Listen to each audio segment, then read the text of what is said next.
So, good evening, everyone here at Mountain Cloud in person. Thank you for coming out and being here, and also for everyone who is joining us here tonight.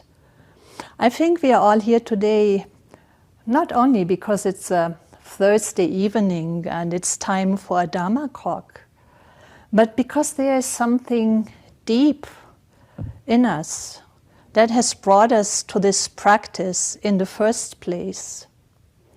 And if you had to describe this something in you, what would you call it? A longing, perhaps? A small voice that keeps asking, what is my true self? How can I live this life in the most authentic, meaningful way? So how can I find peace of heart and mind? And how can I respond from that place of peace to those many problems in our society, the problems that our world is facing right now, those that I have to deal with in my personal life? So really, how can I find happiness and help others find happiness as well? So keep listening to that inner voice, that voice of inner longing, that voice of bodhicitta, that is the heart and mind of awakening, that always invites us to go deeper, to return home to that which we are already, that which we have been from the very beginning, from all eternity, that which we are right now. So perhaps after practicing for a certain time, perhaps practicing for years, that voice might be a little bit more subdued now than we first began our practice. And then we were probably curious and so eager, full of questions, hoping for a quick result, enlightenment right now. At least that was the case with me when I first started practicing with Father Enomia Lassalle, who was a German Jesuit priest who was sent to Japan as a missionary before the Second World War. And then eventually he became a student of Yamada Koun Roshi and brought the practice back to Europe in the 1960s. As a way for Christians to reach that deeper experience of the ultimate reality that we all call by different names in the different traditions, even though it's always far beyond anything we could ever call it, any name that we could ever assign to it. So this very first retreat where I thought this is not going to be hard, I already know Chinese and how hard can it be, but it really literally brought me down to my knees, and with that pain in my legs also to some really profound humility. And with that humility, actually the little voice of bodhicitta became stronger, and all that I knew was that this is my path and that I want to continue on it. So what counts really is being on that path and entrusting ourselves fully to that path, entrusting ourselves to that practice. So this ultimate reality that we call by different names in the different traditions, and that is beyond anything that really we could ever call it. I think it's called Dharma in the Buddhist tradition. And we just said it in our introductory verse. The Dharma, infinitely subtle and infinitely profound, is always encountered, but rarely perceived in a million of ages. And so this ultimate reality, the Dharma, or some of you might prefer the divine, is always encountered. Everything, everybody embodies this perfectly. But we rarely perceive that. And that's the reason why our hearts are not at peace. And so in this eagerness of our own hearts, we are not so different from our ancestors and teachers, all those who have passed on the tradition to us, all those who have followed that small voice of bodhicitta, that heart mind of awakening when they set out to their own practice. And so today I want to speak a bit about Joshu or Joshu in Japanese, the most famous master of the Tang dynasty. And I think many of you know, but maybe some don't, and so I just give you the essentials. He became a monk at an early age and then attained enlightenment under Nansen, or Nanchuan, at age 18. So this was in the 8th century. And then he continued his practice under Nansen for another 40 years before Nanchuan passed away. And he didn't start teaching until he was 80 years old. We know, of course, Joshu from the first case in the Mumonkan, or the Gateless Gate, Joshu's dog. Or perhaps you have heard about the oak tree in the garden. Those are very famous koans. And so anyway, after Nanchuan's death, Joshu started traveling throughout China to still seek advice from different teachers and learn more. And finally, he settled down in Bailin Temple, which is near Beijing today. And I think some of you have also heard that Yamada Ryon Roshi once took a group of students to that temple. Valerie was also one of them. And he said that he actually encountered Joshu there in some form of light. And this means that Joshu is still very much alive even today, at least in our hearts. But actually my own teacher, I also have the teacher in Taiwan, Shifu, or Master Shinda, whom I mention sometimes. He also was appointed in the Rinzai or Linji tradition at Bailin Temple. So I have the connection from both sides. And also know, Minghai, one of the, I think, who is now the leader at the temple, and who also was involved in interfaith dialogue, except that the Chinese government didn't let him come to the meetings that we invited him to. Anyway, so I would like to look at Joshu now when he met his own teacher. I just mentioned about me meeting Father Lassalle, but now Joshu meeting Nanchuan. And that encounter is, of course, told in the Mumonkan, and it's case 19, so the Gateless Gate, entitled Ordinary Mind is the Way. And this is how the story goes.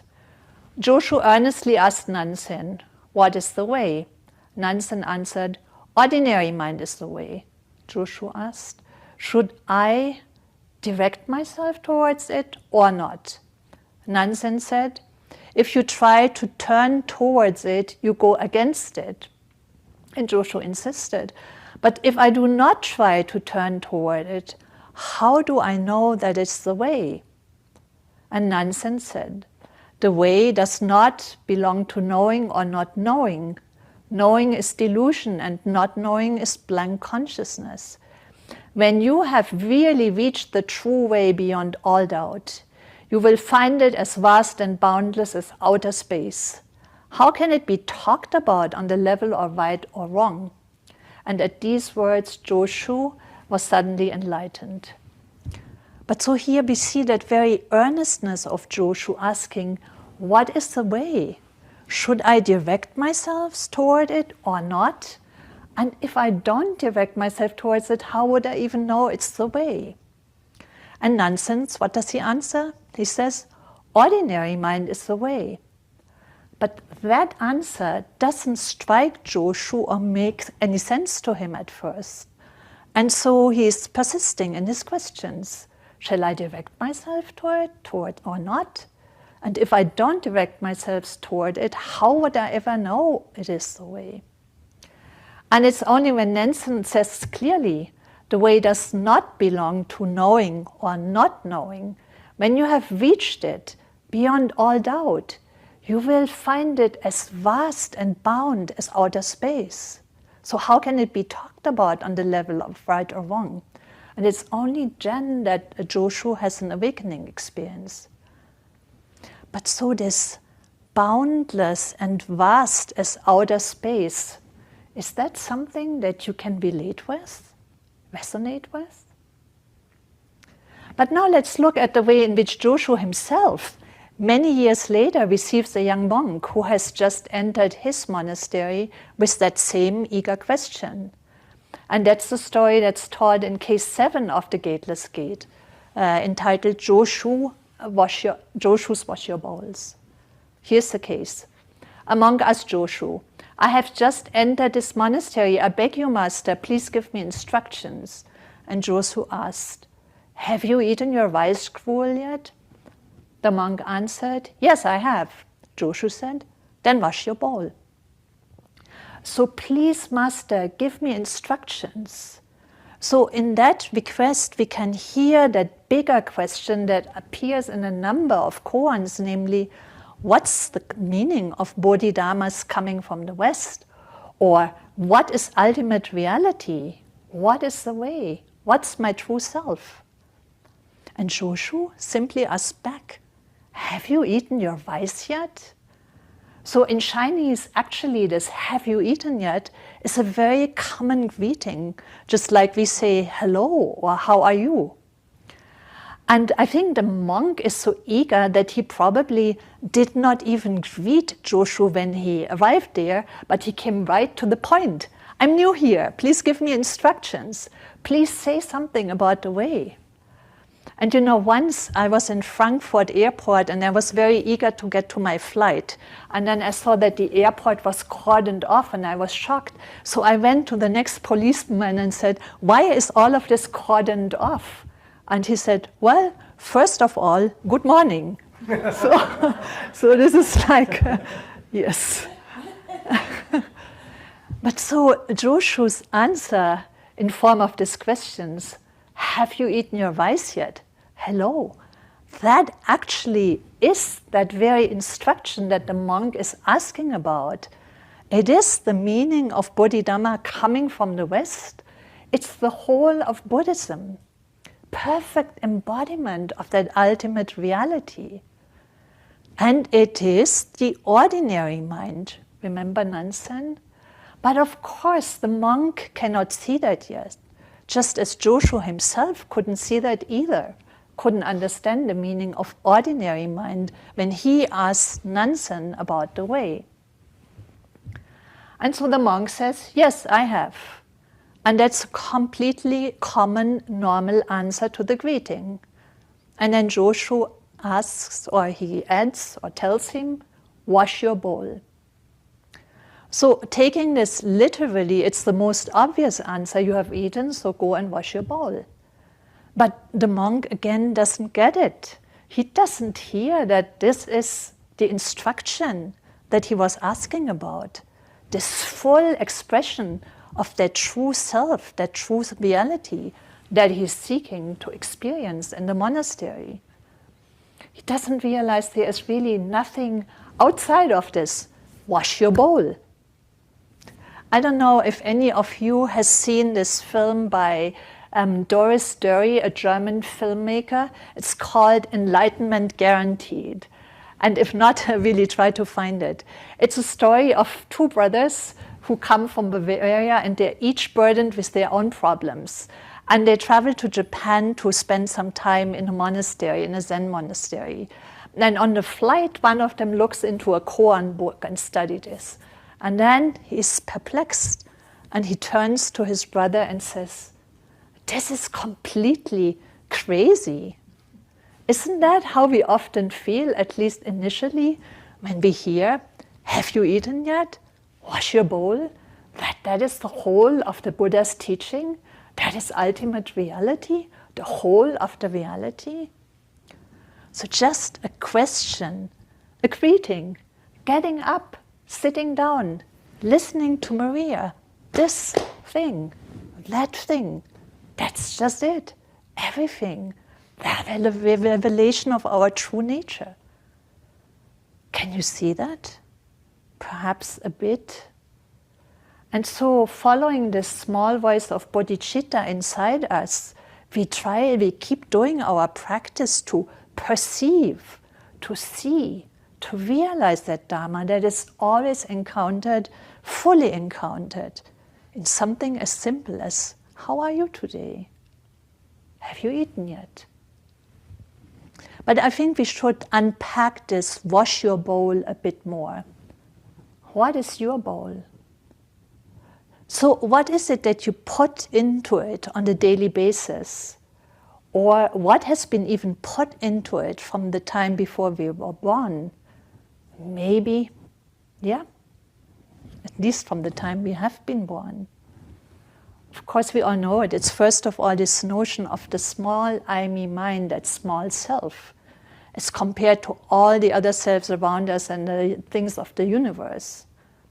And so that small self, what is it constituted by?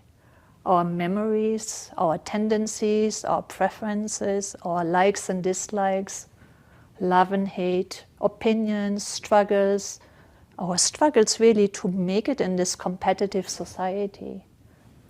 And often this bowl also contains our self-judgment. Not good enough, not successful enough. And with that self-judgment also comes a sense of judging others. And so we go through life and put up all those barriers, consciously or unconsciously.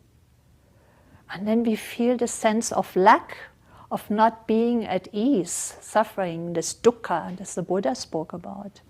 That often compels us to look for comfort somewhere, in entertainment, in consumption, in forgetting ourselves. And so in fact, the Buddha himself wasn't that different from us in this regard. So his life in the palace was characterized by every kind of luxury and entertainment, and yet that didn't completely suppress this voice of bodhicitta in the Buddha that compelled him to leave the palace and really search and realize his true self.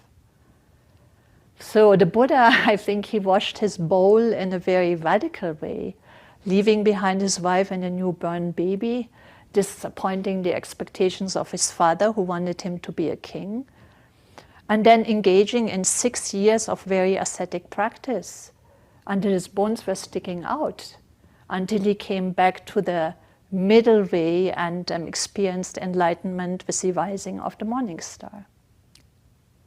So I think our own practice in most cases is not as radical as this, and it doesn't have to be. But we know how to wash our bowl, which is coming to practice, sitting in an upright posture, concentrating on our breathing, let our mind calm down, fully engaging ourselves in mu, over and over again. So building up this power of stillness, of concentration. And so it's with that we can let go of all our inner distractions and our wishes, our ideas, our notions, and to come back to this core of our being, which the Buddha also calls this heart and mind of nirvana, which is wide open, clear and empty. There are no boundaries whatsoever.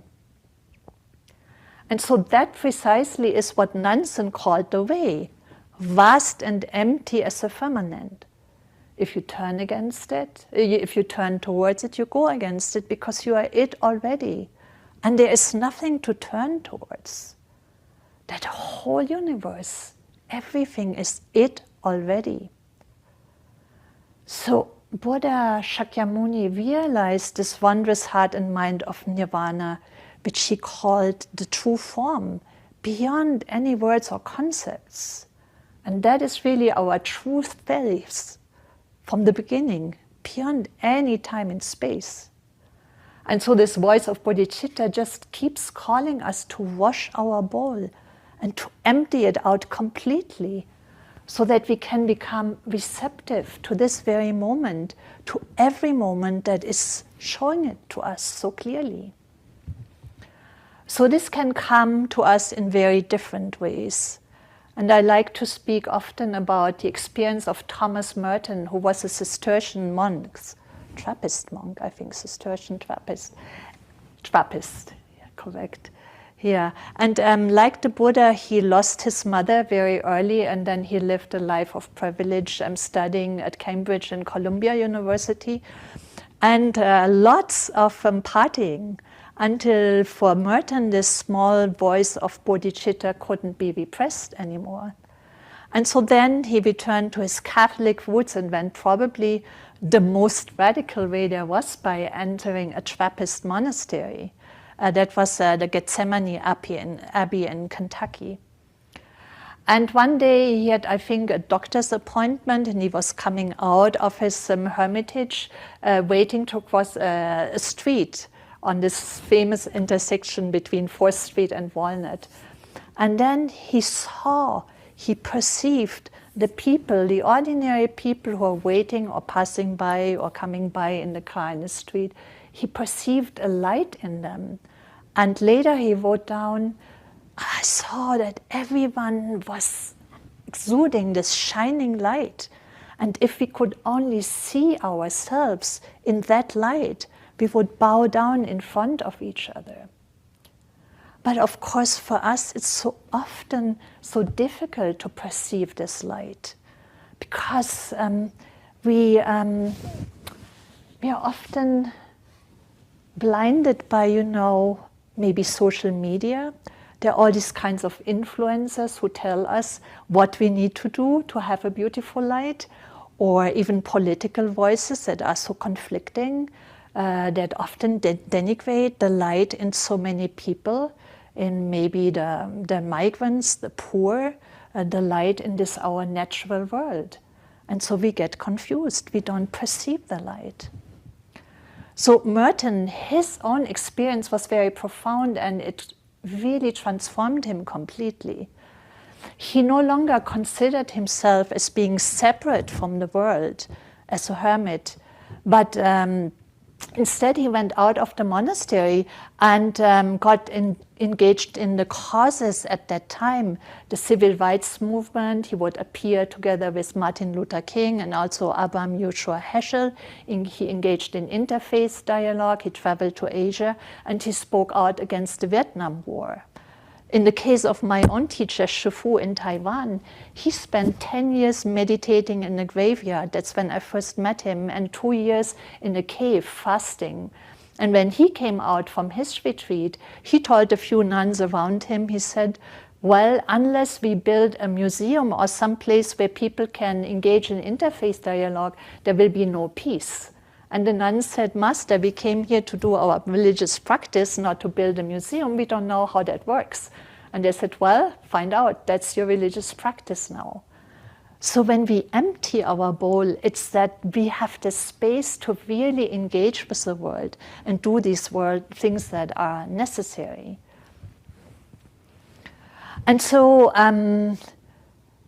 the practice is always and always to realize this heart of nirvana, still and wide open, luminous, reflected in every being, in every blade of glass. Dogen spoke about it in the mountains, the rivers, the wide, wide earth, the sun, the moon, and the stars. So it always brings us back into the world. So Joshu simply shows us how, very simple. Hello, have you eaten yet? Are we able to say that when we see somebody out on the street asking for a little handout? Have you eaten yet? There's a little bit, we can help you. So that supreme way is really not so difficult. And we are the ones who make it difficult over and over again, because we get caught up in our notions, our wishes, our problems, emotions, fantasies. And so our practice continues and continues always to wash our bowl, empty it out completely.